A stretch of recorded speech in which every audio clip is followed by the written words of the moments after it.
Ձեզ բաց թողնենք։ Պարոն նախագահ, հաշվի առնելով, որ երեք կայացավ գործադիր մարմնի նիստը եւ հայտարարություն տարածվեց, հայտարարությունը նորից ակտիվացրել է քաղաքական օրակարգի հարցադրումները իմպիչմենտի շուրջ, մի մասը իրատեսական է գնահատում, նույնիսկ անհապաղ կոչ են անում միավորվել իմպիչմենտի գործընթացի շուրջ, հաշվի առնելով մեր շուրջ ստեղծված իրավիճակը, տարածաշրջանի լարումը, որպեսզի նոր կորուստների չբախվենք, մյուս մասն էլ ասում են իրատեսական չի, ընտրություններից առաջ իմպիչմենտ եւ այլն։ Ձեր դիտարկումները այս տեսակետների առնչությամբ եւ այդ ձեր կոչից հետո ինչ արձագանքներ են եղել քաղաքական ուժերի կողմից։ Դեռևս արձագանքներ չկան, բայց ես զարմանում եմ այն մարդկանց վրա, ովքեր մշտապես փորձել են, հիմա էլ են փորձում իմպիչմենտը հակադրել ընտրություններին։ 10 անգամ ասել են, հիմա 11-րդ անգամ ասում։ Անկախ որևէ հանգամանքից իմպիչմենտ լինի թե չլինի,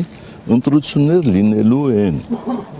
Դրանք հերթական ընտրություններ են, որ կարող են հետաձգվել միայն ու միայն այն եզակի դեպքերից, այդ դեպքերին ես չանդրադառնամ, էլի։ Մեր որոշումը, մեր հայտարարությունը միասնության մասին է։ Մենք ասում ենք, որ իմպիչմենտը նաև ճգնաժամ հանգուցալուծելու գործիք է։ Եկեք փորձենք, իսկ եթե ասում են չի լինի, հիմա ինչ փորձենք եւ այլն, ու իրենք նմանվում են ամենայն հավանականությամբ այսօրվա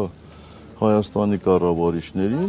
ովքեր ասում են, դե մենք թույլ ենք Ադրբեջանին չուզմա տանք։ Դե չեն ուզում, մենք մեր ուժերի սահմաններում փորձենք իրականացնել։ Պարոն նախագահ, այս համատեքստում եւս մեկ ճշգրտում, քանի որ դեռևս հայտնի չի դարձել ձեր մասնակցել չմասնակցելու հանգամանքը ընտրություններին ձեր ուժի,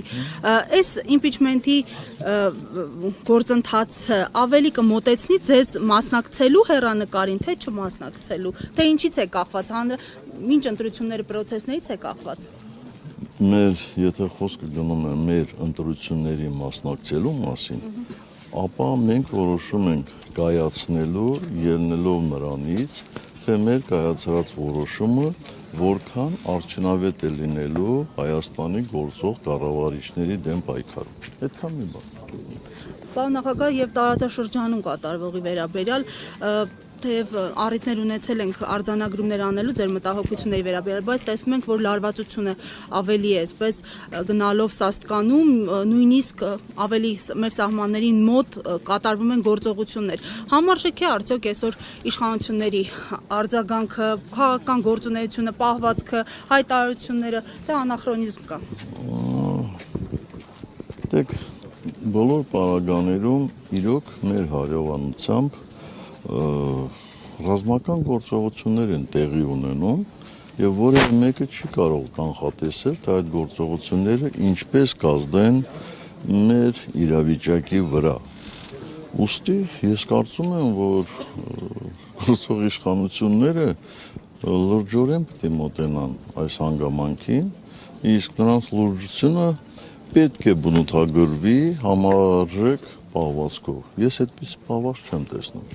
Պարոն նախագահ, այսօր սպառապետ Վազգեն Սարգսյանի ծննդյան օրն է, նախ ինչպես եք գնահատում այս տարիները առանց Վազգեն Սարգսյանի ֆիզիկական ներկայության, որտեղ այդուհանդերձ նրա գաղափարախոսությամբ շարունակվում են սերունդներ դաստիարակվել եւ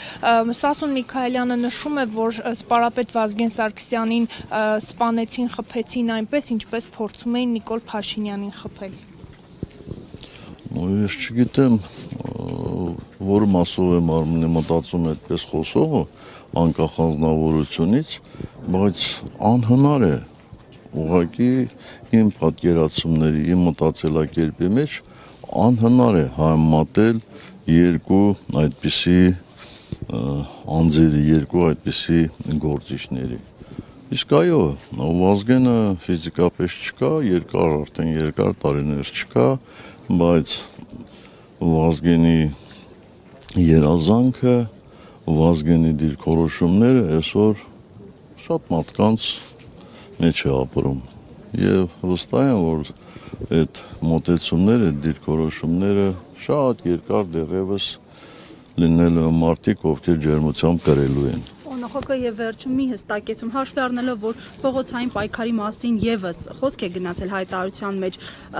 արտաքին քաղաքական կոնսենսուսի պայմաններում, իշխանությանը աջակցելու պայմաններում, այդ գաղտնաձերծված նամակներ խնդրագրերի պայմաններում, ինչպես է գնահատում փողոցային պայքարի արդյունավետությունը, հնարավոր պայքարի արդյունավետությունը։